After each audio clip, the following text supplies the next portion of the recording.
एक बात और बताइए कि ये प्याज लहसुन पवित्र भूमि में उपजता है, फिर इसे क्यों खाने के लिए वर्जित किया गया है? प्याज लहसुन कोई कंपनी में तो बनाया नहीं जाता कि भाई गंदी बात है। जहां आलू उत्पन्न होती है, जहां गाजर उत्पन्न होती है, मूली उत्पन्न होती है, ऐसे ही प्याज लहसुन उत्पन्न होता है पवित्र भूमि में, फिर इसे निषेध क्यों किया गया कि न खाया जाए?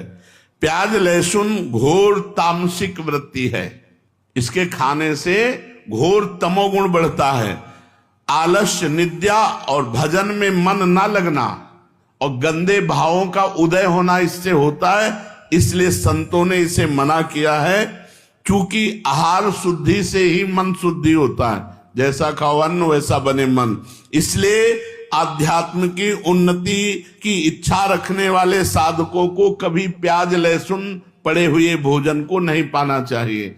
और जिस रसोई में मांस बनता हो उस रसोई में, उस पात्र में बने हुए खीर पूड़ी रोटी दाल भी नहीं पानी चाहिए। शुद्ध अंतःकरण हुए बिना सिद्धि नहीं मिलती, और बुरे भाव आते हैं तो अंतःकरण शुद्ध नहीं है।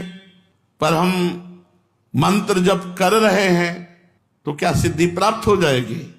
हाँ, प्राप्त हो जाएगी, क्योंकि मंत्र परम शुद्ध है। हम जप रहे हैं, हमारे भाव अशुद्ध हैं, तो वो मंत्र धीरे धीरे अशुद्ध भावों को काटकर परम सिद्धि प्रदान कर देंगे।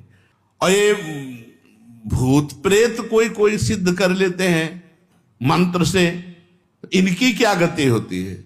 जो भूत प्रेत की उपासना करते हैं, ये तामसिक सिद्धि है, वो नरक की प्राप्ति होती है और भूत बनते हैं, भूत बनते हैं और नरक की प्राप्ति। भूतों को पूजने वाले, भगवान गीता जी में बोले, भूतों को पूजने वाले भूतों को प्राप्त होते हैं, पितरों को पूजने वाले पितरों को प्राप्त होते हैं, देवताओं को पूजने वाले देवताओं को प्राप्त होते हैं। हे अर्जुन, मुझे पूजने वाले मेरे को प्राप्त होते हैं।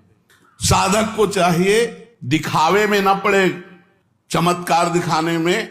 ये भूत प्रेत की, यक्षिणी गंधर्व, इनकी सिद्धि मंत्र है इनके, ये थोड़े दिनों में सिद्ध हो जाते हैं। तुम क्या बोल रहे हो, तुम क्या सोच के आए हो, तुम कहां से आए हो, तुम्हारा क्या नाम है, ये सब बातें। इससे बड़ी पूजा बढ़ेगी, सम्मान बढ़ेगा, लेकिन जाना पड़ेगा नरक ही, भूत प्रेत योनि की ही प्राप्ति होगी। रजस्वला अवस्था में माताओं बहनों को पूजन करना चाहिए। रजस्वला स्थिति में माताओं बहनों को दूर से दर्शन करने का अधिकार है, प्रणाम करने का अधिकार है, मानसिक पूजा करने का अधिकार है। मानसिक